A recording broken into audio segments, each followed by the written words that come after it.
जय हिंद। बहुत बहुत स्वागत है हमारे यूट्यूब चैनल शर्मा एकेडमी 2.0 में।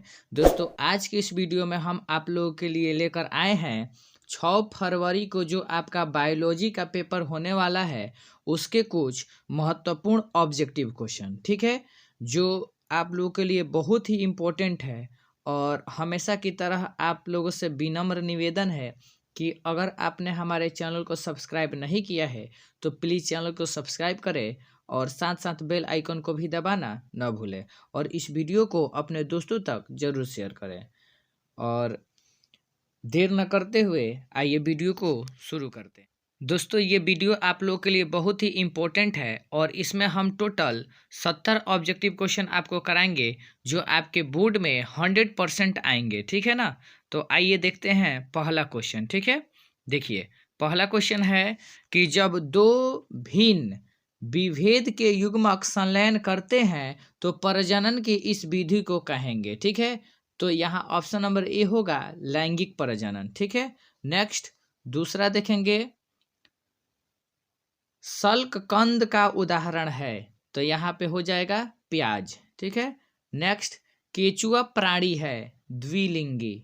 उसके बाद है चौथा, कलिका रोपण उदाहरण है कायिका जनन का। उसके बाद है 5 नंबर प्रश्न है, पेनिसिलियम नामक कवक में अलैंगिक जनन मुख्य रूप से किस संरचना के द्वारा होता है। तो यहाँ आपके ऑप्शन नंबर होगा सी, कोनिडिया, ठीक है। नेक्स्ट,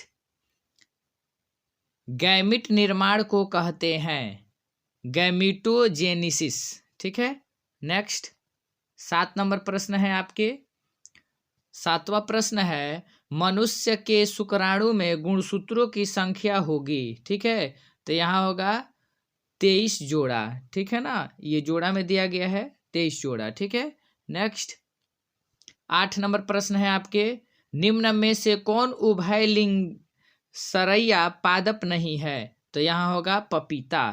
उसके बाद है 9 नंबर प्रश्न आपके, गेहूं सहत गुणित होता है जिससे कुल गुणसूत्र संख्या 42 होती है, तो इसके लिए युग्मक में गुणसूत्र होंगे। तो ऑप्शन नंबर डी हो जाएगा 7। उसके बाद है देखुदन विधि अलैंगिक प्रजनन होता है अमीबा में। उसके बाद है 11 नंबर प्रश्न आपके, अंड प्रजक है, ठीक है। तो ये हो जाएगा इनमें से सभी।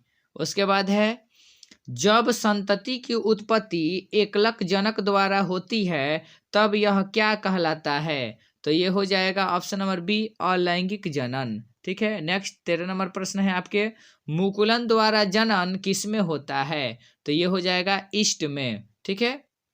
उसके बाद है उभयलिंगी प्राणी है, तो यहाँ हो जाएगा उभयलिंगी प्राणी है यहाँ पर, तो ये आपका हो जाएगा दोनों, ठीक है ना। नेक्स्ट सॉरी, यहाँ आपके उभयलिंगी प्राणी जो है ये हो जाएगा केंचुआ, ठीक है ना। नेक्स्ट 15 नंबर आपके सवाल हैं, निम्न में से कौन द्विगुणित संरचना है, ठीक है। तो ऑप्शन नंबर सी, युग्मनज, ठीक है। नेक्स्ट 16 नंबर क्वेश्चन है, इनमें से कौन सिर्फ एक बार अपने जीवन काल में पुष्प पैदा करता है। तो यहाँ हो जाएगा ऑप्शन नंबर ए, बांस, ठीक है। नेक्स्ट, मक्का के अर्धसूत्राणु में गुणसूत्रों की संख्या होती है। तो यहाँ ऑप्शन नंबर ए 20 हो जाएगा, ठीक है। उसके बाद है 18 नंबर प्रश्न है, निम्नलिखित में से कौन जंतु उभयलिंगी नहीं है, ठीक है। तो यहाँ आपके ऑप्शन नंबर हो जाएगा सी, घरेलू मक्खी, ठीक है। उसके बाद है, भ्रूण पोषण में कितने क्रोमोसोम्स होते हैं। तो यहाँ हो जाएंगे ऑप्शन नंबर डी, ए और सी, ठीक है ना। उसके बाद है, वायु परागित पुष्प सामान्यतः होते हैं। तो ये हो जाएगा ऑप्शन नंबर सी, रंगहीन। उसके बाद है 21 नंबर प्रश्न है आपके, इनमें से कौन नर युग्मक से संयोजन कर भ्रूण पोष बनाता है। तो ये हो जाएगा ऑप्शन नंबर डी, द्वितीयक केंद्रक, ठीक है। उसके बाद है 22 नंबर, एंटोमोफिली नामक परागण किसके द्वारा होता है, ठीक है। तो ऑप्शन नंबर हो जाएगा डी, कीट के द्वारा। उसके बाद है 23 नंबर प्रश्न है, पुष्पीय पौधों में बहुयुग्मक जनन की क्रिया कहाँ होती है? तो हो जाएगा परागण में। उसके बाद है 24 नंबर क्वेश्चन, सेब में खाने योग्य भाग होता है? तो ये हो जाएगा ऑप्शन नंबर डी, पुष्पासन। ठीक है। नेक्स्ट 25 नंबर क्वेश्चन है, घोंघे और स्लैग द्वारा परागण कहलाता है? मेले कोफिलस। ठीक है ना, ऑप्शन नंबर सी। उसके बाद है 26 नंबर क्वेश्चन आपके, द्वितीय निषेचन क्रिया होती है? तो ये हो जाएगा सरसों में। अनिषेक फल है? ठीक है। 27 नंबर क्वेश्चन का ऑप्शन नंबर ए हो जाएगा केला। उसके बाद है नेक्स्ट 28 नंबर, असत्य फल का उदाहरण है? ठीक है ना, तो ये हो जाएगा ऑप्शन नंबर ए, सेब। उसके बाद है स्वपरागण के लिए युक्त है? ठीक है, तो ऑप्शन नंबर हो जाएगा सी, होमोगैमी। उसके बाद है द्विगुणित है? ठीक है ना, तो द्विगुणित है आपका ऑप्शन नंबर डी, युग्मनज।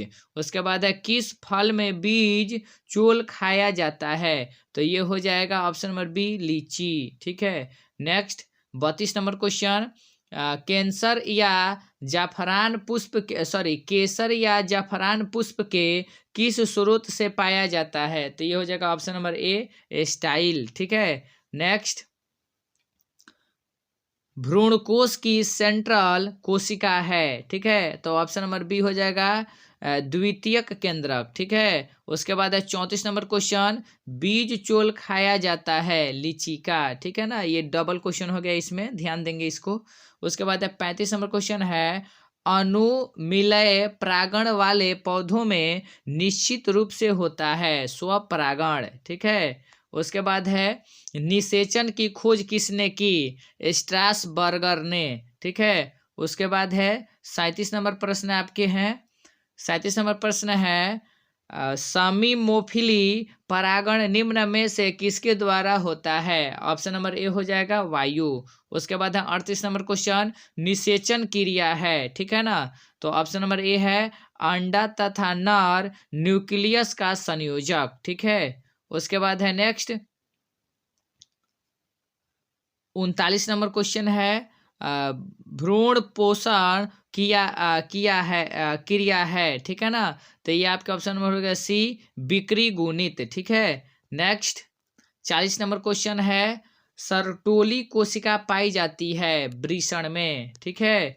उसके बाद है 41 नंबर क्वेश्चन, अंडाशय से निकलने पर मानव अंडे में निहित होता है एक्स गुणसूत्र? ठीक है। उसके बाद है 42 नंबर, रजोधर्म के बारे में निम्नलिखित में से कौन सा कथन गलत है? तो ये हो जाएगा यहाँ पर बी नंबर हो जाएगा, रक्त आसानी से थक्का बन जाता है। नेक्स्ट 43 नंबर क्वेश्चन है आपके, कार्पस ल्यूटियम क्या स्रावित करता है? तो यहाँ आपके ऑप्शन नंबर ए हो जाएंगे प्रोजेस्टेरोन। ठीक है। नेक्स्ट 44 नंबर क्वेश्चन है आपके, 44 नंबर क्वेश्चन है, मानव कोशिका में गुणसूत्रों की संख्या क्या है? तो ये हो जाएगा आपका 23। ठीक है, जोड़ा में। ठीक है। नेक्स्ट शुक्राणु जनन का नियंत्रण किसके द्वारा होता है? तो यहाँ हो जाएगा आपका LH द्वारा। नेक्स्ट 46 नंबर क्वेश्चन है, एक शुक्राणु कोशिका जनन से कितने शुक्राणु बनते हैं? ऑप्शन नंबर ए हो जाएंगे 4। वीर्य को किसमें हिमीकृत किया जाता है? ठीक है, तो ऑप्शन नंबर ए हो जाएगा तरल नाइट्रोजन में। ठीक है। नेक्स्ट क्रोमोसोम इनमें से किसका भाग है, संभाग है? तो ये हो जाएगा ऑप्शन नंबर ए, मानव शुक्राणु के सिर का। ठीक है। उसके बाद है आपका द्विगुणित है, तो ये हो जाएगा ऑप्शन नंबर डी, युग्मनज। ठीक है। नेक्स्ट 50 नंबर क्वेश्चन है, शुक्राणु के मध्य भाग का निर्माण होता है माइटोकॉन्ड्रिया से? ठीक है। उसके बाद है 51 नंबर प्रश्न है आपके, गैमिट निर्माण को कहते हैं गैमिटोनिसिस? ठीक है। उसके बाद है 52 नंबर क्वेश्चन, अंडो उत्सर्जन की क्रिया किसके प्रभाव से होता है? तो ये हो जाएगा LH से। ठीक है। उसके बाद है 53 नंबर प्रश्न है, जन्म नियंत्रण की एक विधि है IUDs, ठीक है, बहुत इंपॉर्टेंट क्वेश्चन है। 54 नंबर प्रश्न है, जन्म नियंत्रण की एक विधि है कॉपर टी, ठीक है। उसके बाद है, गर्भ निरोधक उपायों के क्या क्या संभावित दुष्प्रभाव हो सकते हैं, ठीक है। तो ये आपके ऑप्शन नंबर हो जाएंगे सी स्तन कैंसर। उसके बाद है 56 नंबर क्वेश्चन, कौन लैंगिक रूप से संचारित होने वाले रोग हैं, तो ये हो जाएगा ऑप्शन नंबर ए गोनेरिया, ठीक है। नेक्स्ट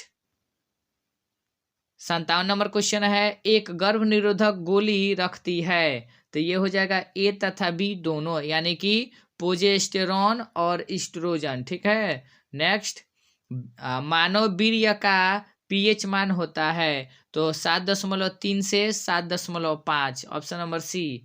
उसके बाद है, कौन सी तकनीक पुरुषों से संबंधित नहीं है, तो ऑप्शन नंबर ए हो जाएगा मुखीय गोली। नेक्स्ट 60 नंबर क्वेश्चन है आपके, गायनेकोमेस्टिया लक्षण है, तो ये हो जाएगा क्लाइनेफेलेस्ट्रॉस सिंड्रोम का, ठीक है। उसके बाद है 61 नंबर प्रश्न है आपके, लिंग निर्धारण की बैलेंस थ्योरी किसने दी, तो ये हो जाएगा केल्विन बी ब्रिजने ने, ठीक है। उसके बाद है आपका 62 नंबर, डाउन्स सिंड्रोम में गुणसूत्रों की संख्या होती है, तो ये हो जाएगा ऑप्शन नंबर बी 47।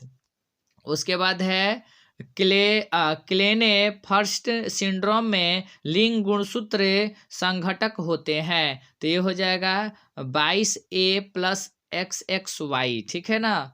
उसके बाद है आपका 64 नंबर प्रश्न, मेंडल के नियम का एक अपवाद है, तो प्रभाविता, ठीक है। उसके बाद है 65 नंबर क्वेश्चन, मनुष्य में XO प्रकार की गुणसूत्रीय असामान्यता के कारण उत्पन्न होता है, तो ये हो जाएगा टर्नर्स सिंड्रोम, ठीक है। उसके बाद है यहाँ पे आपके 66 नंबर प्रश्न, आनुवांशिकी के जनक हैं, तो ऑप्शन नंबर सी मेंडल।